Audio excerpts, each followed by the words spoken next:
Okay, earlier I had produced a video concerning the solar eclipse of November 3rd, the year 2013, and noticed how this particular eclipse, when it took place on November 3rd, 2013, was underneath the feet of Virgo. It was the last in a series of eclipses in Saros cycle 143. I shouldn't say the last, it was the pinnacle event. It was a hybrid eclipse, and there are a couple more eclipses that will in the future will take place as a part of this Saros cycle. But this one was the apex event. This was the one that now it was a hybrid 3 eclipse, and it was underneath the feet of Virgo. And I've been looking at this and thought it might be something significant, and kind of waiting to see what happened with it. Well, I've come to understand that with this eclipse and where this eclipse was located, I produced a video concerning on Ebola, showing how this eclipse occurred in the exact geographical area and at the time leading to the latest outbreak of Ebola that has the world kind of on edge. So again, here's Virgo, and we can see this solar eclipse taking place here underneath the feet of Virgo, near the constellation Libra, which is a sign for judgment. This took place on November 3rd, 2013.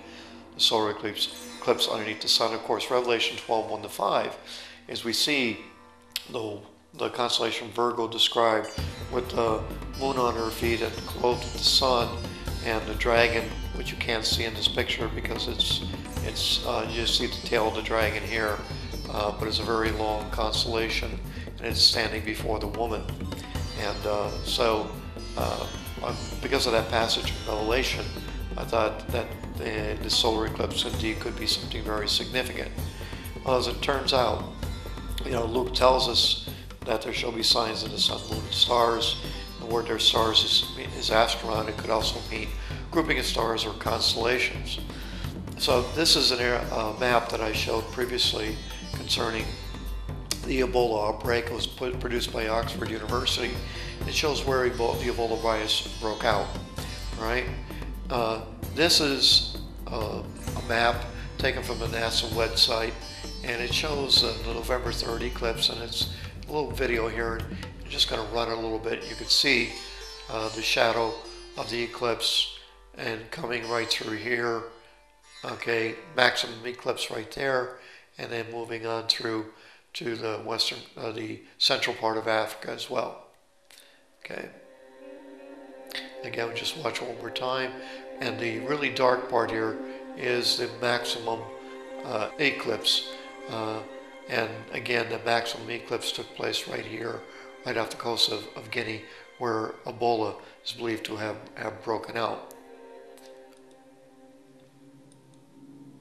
And this is another map, also taken from the NASA website, which again shows the place here of the maximum eclipse, and again the area of the outbreak of Ebola. And it's pretty much a bullseye as to when and where this took place, June to November. And it was actually in December, near Guinea in December 2013. That the first human cases and fatalities actually began. And we could just see that it is exactly in this area where this solar eclipse took place on November 3rd, 2013. And I thought this to be really significant, and I showed last video how it was all determined to start in Guinea, December 2013, and the nations that were somewhat affected were also only those nations that had an opportunity to see this solar eclipse, which also included the east coast of the United States. So anyway, this is what I showed, and now I want to show you something else that's going to happen in the future. Okay, again, so here's the solar eclipse of November 3rd, and showing the place, the location of the solar eclipse according to NASA's website that we were looking at, and how that correlated again with the outbreak of Ebola, both the location and in time, right? Now, also as we're watching the news, we're also seeing that it seems like there's an awful lot of volcanoes going off right now. It says the volcanoes are erupting in Iceland, Hawaii, Indonesia, Ecuador, and Mexico right now. Others in the Philippines and Papua New Guinea have erupted recently, but seem to have calmed down. And many of these have threatened homes and forced evacuations, but among their spectators, these eruptions raise a lot of questions. In other words, is there such a thing as a season for volcanoes? Well, volcanoes may not have seasons. As we know them, scientists have started to discern intriguing patterns in their activity. And here we see the Anataki volcano here erupting in Japan. And the question that's being asked is it volcano season? From Japan to Iceland, to scientists probe the reasons why there are so many eruptions lately. And so this eruption took place September 29th of 2014 in the air over Mount Anataki, Japan, is where this picture was taken, obviously. So I recently just sat down on my computer and I turned on my computer and I came across my Mediacom website. I saw this huge volcano starts spewing toxic gas. And I thought, well, this is interesting. I wonder where this is taking place. Because I believe with the Blood Red Moons, one of the things I'm looking for is volcanic activity because of the prophecy of Joel, where it actually talks about vaporous smoke. So as I clicked on it, I found out about what was taking place in Iceland and how these fissures are opening up in Iceland and releasing all this lava here, and they're also releasing lots and lots of sulfur dioxide, which is very dangerous.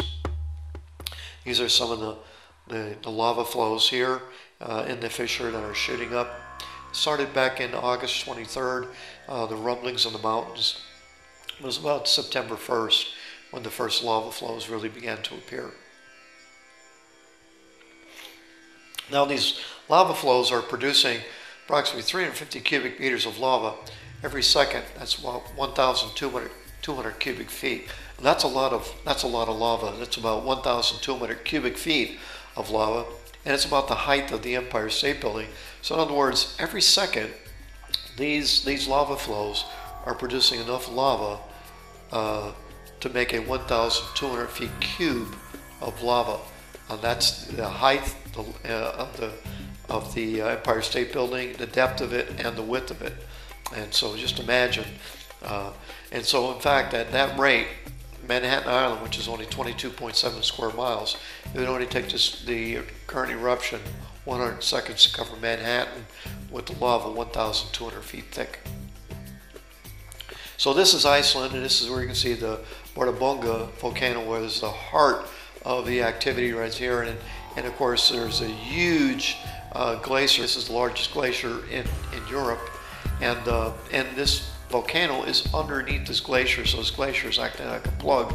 So what we're seeing is the actual lava flow being funneled into a dike system, which is coming out in this area down in here. Now, in the Word of God, we see that concerning the prophecy in Joel in relationship to the start of the church, that the prophecy of Joel was quoted by Peter, and it marked the birth of the church. As it said, it shall come to pass in the last days, saith God, I will pour out my spirit upon all flesh, and your sons and your daughters shall prophesy, and your young men shall see visions, and your old men shall dream dreams. And on my servants and on my handmaidens I will pour out in those days my spirit, and they shall prophesy. But there's a second part to that prophecy. The second part of that prophecy dovetails with the opening of the sixth seal, I believe. Okay, in verse 19 it says, and I will show wonders or signs in the heavens above. Well, when? Well, they'll come to pass in the last days. So since the church started, quite honestly, we're in the last days, or the last phase, before the final judgment of God. And so I will show wonders in the signs in heaven above and signs in the earth beneath. And those signs in the earth beneath are described as blood and fire and vapor of smoke. Well, to me, it's very clearly death by volcanic activity, because there's a vapor and the smoke. Now, the result of that is that the sun shall be darkened and turned to darkness, and the moon into blood. When? Well, it'll happen before the great and notable day of the Lord comes. So this is a precursor into the start of the tribulation period. So the promise here then in verse 21 is that, and it says, "It shall come to pass that whosoever shall call on the name of the Lord shall be saved." Another passage in Luke 21:9 is very interesting as we look at this in conjunction with the blood red moons. Now here in Luke 21:9 we hear about the birth pangs. And I believe these birth pangs are taking place all through the church age, the wars and commotions. He tells them not to be terrified. And then he said, because he said unto them, nation will rise against nation, and kingdom against kingdom, and great earthquakes shall be in diverse places, and famines and pestilence. These things we have been seeing throughout the church age, but they are classified as the beginning of sorrows, or the beginning of birth pangs in the book of Matthew.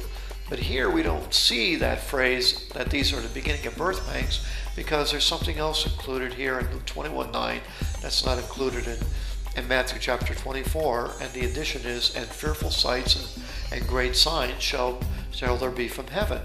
And so this part of it is not the beginning of the birth pangs. This part of it is the birth pang, the ending of the age, which I believe is in conjunction with the sixth seal and also the second part of Joel's prophecy. So what does he say here? So as Luke goes on in this passage, it talks about the captivity of Israel that come to place, which started in 70 AD, and they went into all nations. They shall fall by the edge of the sword. In verse 24, they shall be led away captive into all nations. And that would continue until the times of the Gentiles would be fulfilled. So they were led away captive into all nations. But in 1948, 49, that area, is when Israel started becoming a nation again. And interesting enough, that's when we had a tetra, a blood red moon sequence as well. And with that sequence, we saw the return of the nation of Israel, marking that I believe that we're entering the season of the fulfillment of this prophecy. And so what we're seeing in these blood moons mark out is the fulfillment of the times of the Gentiles. In other words, God's going to be focusing back on Israel. And it says, "And Jerusalem shall be trodden down of the Gentiles until the times of the Gentiles be fulfilled."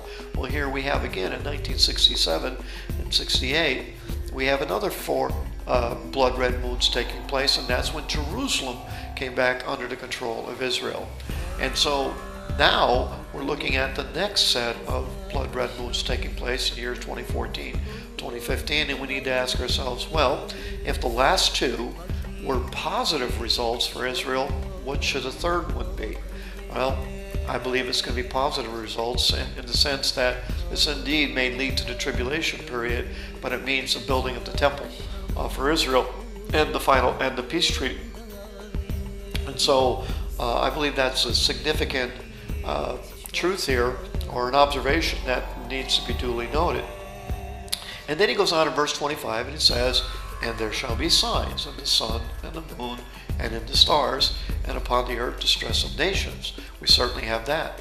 With perplexity of sea waves roaring. We certainly have that with the tsunamis and the hurricanes. Man's hearts failing them for fear and looking after those things which are coming upon the earth. We certainly have that with all the things that are taking place with so-called climate change and Ebola and earthquakes and many other things, of course, the wars and all that are taking place in the Middle East. But the last part of it, "For the powers of heaven shall be shaken," is not something that has been fulfilled yet, but we may be indeed on the verge of that. Of course, with the opening of the sixth seal, I believe all this will be fulfilled. And then, of course, the text goes on to tell us that then they shall see the Son of Man come in the cloud with great power and great glory, and when these things begin to come to pass, and look up, lift up your heads, because your redemption draws nigh. So this is what I believe we're on the verge of. All right. But the significant point is the sixth seal and the prophecy of Joel talking about the sun being darkened and the moon being turned to blood red, in reference to what I'm next going to be talking about. Okay. So again, on November 3rd, I showed this eclipse, and we saw how the Ebola breakout took place in the geographical area and at the time this eclipse took place. And I began to wonder, is there a connection here? Is God trying to warn us with these solar eclipses and these lunar eclipses? And I believe the answer is yes. All right.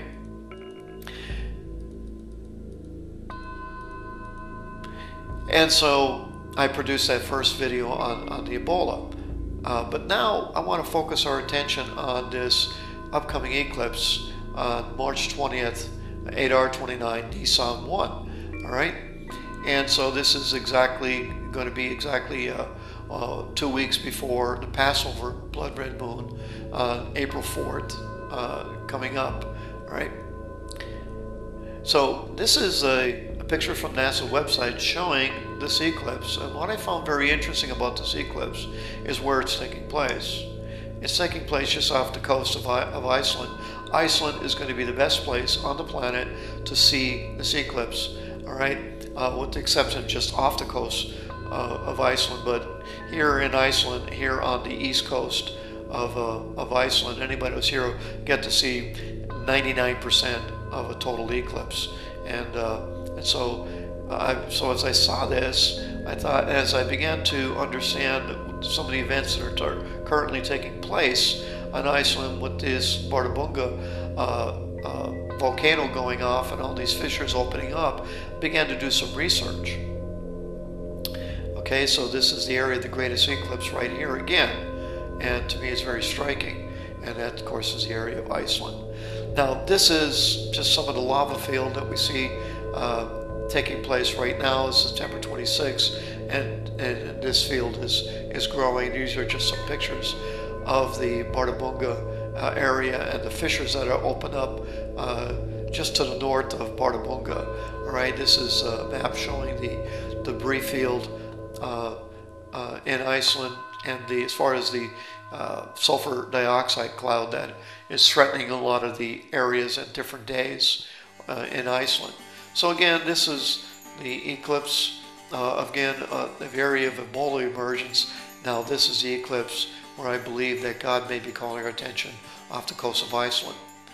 All right, that's something significant may be happening here. Okay, folks, what we're looking at here is a map from the NASA website. And of course, I've got Iceland here. What we're looking at here, this is the maximum duration and the maximum eclipse area, showing the maximum, and the chart coming up showing the start of the total eclipse, maximum eclipse, and then the eclipse, and it's right off the coast of Iceland, just passing through here. Faroe Island is right here. The area between the two blue lines is anywhere in this area you will see a 100% total eclipse, and this, the red line will be the longest duration of that eclipse, so it'll be the best area to see this. Okay. Now, as what we're talking about here is that this March 20th, 2015 solar eclipse is taking place in this particular area right here, and the maximum, the best place to see it is right off the coast of Iceland, and this is just about the halfway point between Europe and Iceland. Of course, Iceland is nothing but one big volcano. The whole island owes its existence to the Atlantic Rift, which runs right through Iceland. And the two plates here, the North American plate and the European plate, are actually slipping away from each other. And as a result of that, new lava comes up, and Iceland is being pushed to the east and to the west, and new land masses are being formed in this conveyor belt system of this rift that passes right through Iceland. So what we're going to see here is this entire area will in fact get to see a good portion of the eclipse all through that. And so the contention is here that the Lord seems to be pointing to geographical areas with these solar and lunar events. And so what's interesting about this is that in Iceland right now, as of today's date, which is October 20th in the year 2014, as we're well into the final Shemitah, and and we're coming up, and of course we're 5 months away from this solar eclipse. It's going to be taking place on March 20th, year 2015. And so, but I just want to also show you that these areas, as I click on this, we'll see that Ireland, for example, will get to see a 92.2% partial eclipse on March 20th as well as the United Kingdom. We'll see an 86.35, and of course, as we go further and further south, it'll diminish. 72.79% of the sun will be obscured. We get all the way here to down into Algeria, and we'll see 33.74% of the sun will be eclipsed. And Israel will see only a 5.32% partial eclipse. So Israel will be just about virtually untouched by the shadow of the moon as it passes in front of the sun, between the earth and the sun. All right.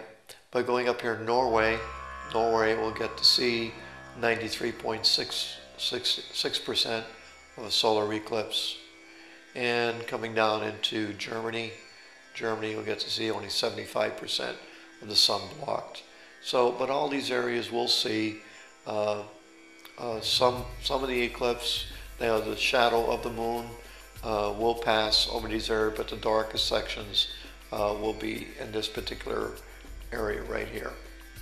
All right, and of course Iceland, anywhere in Iceland, when you click on this, you'll see it's 98.50%, 99.43%, and down here in the capital area, it's 99.43%. So Iceland is by far the place where this eclipse is going to happen. The tiny landmass of Iceland is going to be the best place where most people will get to see the greatest duration of this solar eclipse. Now, is all that just coincidence, or is the Lord calling our attention to this area where we're going to have to wait and see? But what's really interesting is that right now in Iceland, as of this day, we have some very significant volcanic activity taking place near the huge glacier that is here on the island, on Iceland. Don't ask me to pronounce the names of these glaciers. They are extremely long, and although I'm not familiar with Icelandic tongue, so I don't want to crucify it, but the largest glacier mass there in Iceland is in fact going to be very prominently a part of this solar event, and right in this area right here, in this volcanic area underneath these glaciers, Bortabunga is where the central activity is, and that's located in this area over here. This volcano is underneath this huge glacier, and there's some caldera forming here, some depressions as the ice is melting underneath, but it appears that lava is being ejected out into this area, so we have a huge lava field which is located in this area. Now, there's a dormant volcano here. I think it last exploded in around 1875, and as a result of that volcano, a lot of people had left Iceland and sought refuge in a more formidable land such as America. And so what's interesting now also is that back in 1783, this area also of Iceland also erupted for 8 months when the land unzipped, and the sulfuric or the sulfur dioxide, which was ejected from that, actually traveled all the way across to Europe, all the way down Norway, down through Poland, Germany, and across into the United Kingdom, and in fact blocked out the sun for many months. And then the year of 1783 to 1784 was a very abysmal, cold, dark, and agriculturally poor time period. And it's believed that as many as 2 million people died as a result of the eruption that took place in 1783. And so we're looking at a time now when signs are taking place in the heavens, and we're in the year of the Shemitah, and this solar event is going to be taking place in between the blood red moons.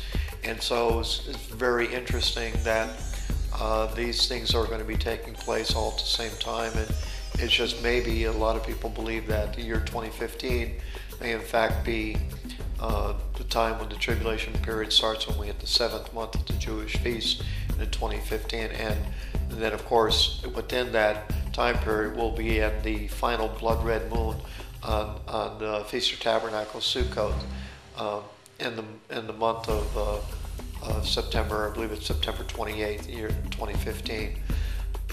And so we're looking at all this happen, and I'm fearful that because of what's going on in Europe, and the fact that Europe is going against Israel and siding against Israel and is for the formation of a Palestinian state, and Israel is being divested of as well by many of these countries, that God is going to bring judgment upon Europe. And this may very well be, this eclipse may be the warning, and these volcanoes going off right now may be in fact the means by which judgment is going to come.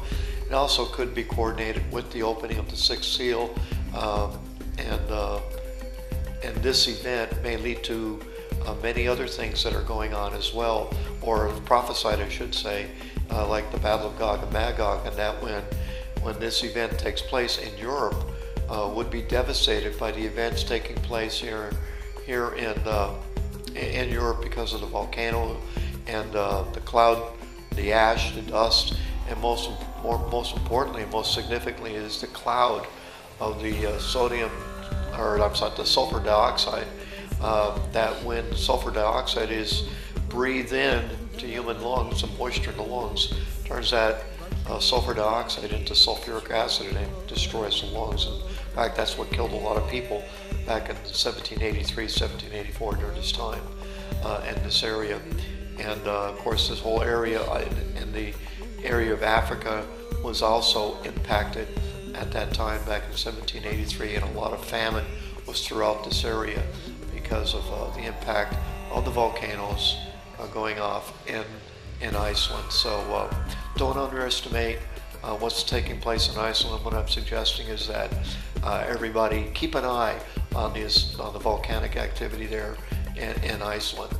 Okay, and so I'm going to have more updates on this. I'll be watching this. I just think it's very significant as you compare this solar eclipse also with the solar eclipse of November 3rd on the year 2013. It took place just off the coast of West Africa, down in this area, and of course the maximum solar eclipse was in this area right here. Now of course in Guinea and Liberia, this is where the Ebola breakout was, and the path of the solar eclipse continued right on through to this area. And it's where Central Africa, West Africa, is where the greatest concentration of the Ebola outbreaks have taken place. And it's like the Lord was pointing to this geographical area as a place to watch. And so I'm just fearful that what's taking place right now, or what's going to take place with this upcoming solar eclipse, and in conjunction with what's already going on in Iceland and what's happening in Europe, and that these things all may converge. Well, I just have to wait and see. I'm not predicting that these things are happening, but I'm just saying if it does happen, this then will become very significant and form as a warning to the world, because solar eclipses to the ancients were warnings, there were omens, there were portents. And so maybe there's more to it than what we've ever realized. Maybe the ancients did understand something that we've long lost and forgotten about. And so anyway, just keep an eye on Iceland and the volcanoes and the action going on there. And for some reason it seems like all this is being downplayed, but this has started erupting since August 23rd of the year 2014, and it's continuing, and it is not slowing down whatsoever. In fact, it seems to continue to pick up, and as this thing continues to unzip, of course the big worry here in Iceland is that this Bordabunga a volcano which is underneath here, which is under the caldera, if this continues to melt the ice, of course the ice is what kind of acts like the cork, and if this continues to melt, that pressure relief, it could release a very explosive type of volcanic eruption with a lot of ash, which would devastate this area, melt this glacier, flood out this area, do a lot of destruction. But the ash cloud, and more importantly the sulfur dioxide cloud, which can turn into sulfuric acid in the lungs of people, could kill a lot of people. And so I'm just kind of warning people that, you know, this indeed may be coming to Europe, and it may be coming as a warning to the people of Europe that you better not turn your back on the nation of Israel. You certainly better not turn your back on the God of Israel, of Abraham, Isaac, and Jacob. And God's word does say, I'll bless those who bless you and I'll curse those who curse you. I think it's something we need to take very seriously, and so I believe God may indeed be trying to warn us as we look ahead to these solar and these lunar eclipses. So pay attention, and I'll try to have more updates for you in the future. God bless. Okay, now I've inserted a short video concerning the history of the last eruption in 1783, which was devastating to Europe. Sitting directly on top of the mid-Atlantic ridge, where two vast plates are pulling away from each other, Iceland is one of the most volcanic places on Earth. In 1783, the plates are particularly restless. As they lurch violently apart, a 30-kilometer crack in the Earth's surface, known as the Laki fissure, rips open. Along its length, 130 bubbling craters spew out billions of tons of molten rock, and will continue to do so for 8 fiery months. It is the largest eruption on Earth in the last 500 years. That makes Laki one of the greatest eruptions in history. As Laki erupts, over 40 billion tons of lava spill out of the fissure, enough to engulf a city the size of Chicago. Normally, when lava is exposed to air, it cools and solidifies, which limits how far it can travel.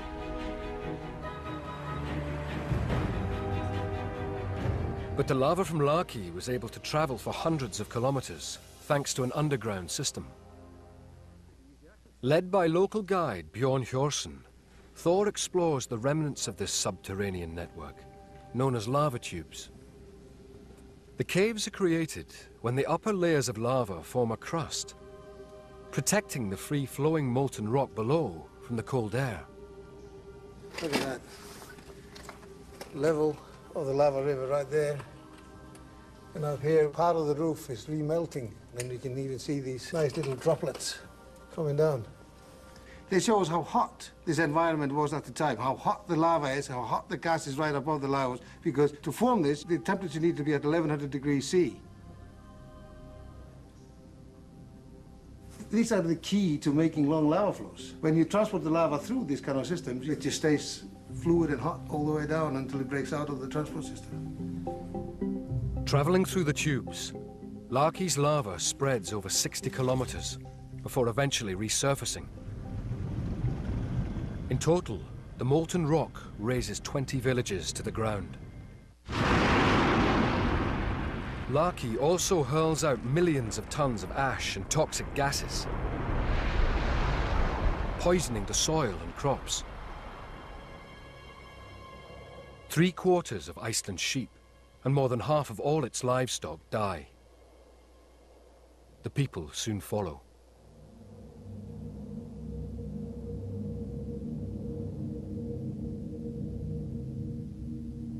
Because of starvation and other diseases, about 21% of the Icelandic population perished as a consequence of the Laki eruption. But the Laki eruption is to have an even more disastrous effect on the rest of the world. Although remote, Icelandic volcanoes can have far-reaching consequences, as recent events prove. The cloud from Laki engulfs a vast part of the northern hemisphere, and carries with it something far more deadly than just ash. A total of 120 million tons of sulfur dioxide were emitted into the atmosphere, where it reacted with atmospheric vapor to produce sulfuric aerosols. These aerosols block the sun's heat, causing global temperatures to plummet. In Europe, the cold causes intolerable food shortages. Some experts believe these drove hungry peasants in France to rise up, eventually leading to the French Revolution of 1789. Across the Atlantic, temperatures also dropped dramatically. On the eastboard of North America, the winter 1783-84 is the longest and the most severe on record. It was so cold that people saw ice floes on the river Mississippi. Laki's malign influence on the climate throws monsoon cycles into disarray, leading to widespread crop failure. Up to 1/6 of Egypt's population, and many more across India and North Africa, die from starvation.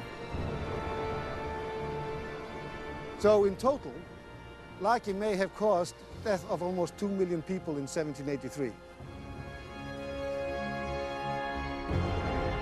Despite its remote location, Laki had a profound effect on the entire planet. It disrupted global climate and caused deadly famines as far away as Africa and Asia. Its impact on nature, the atmosphere and the weather, people and history, in my view, makes it one of the most important natural disasters of all times.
Belki gönül osman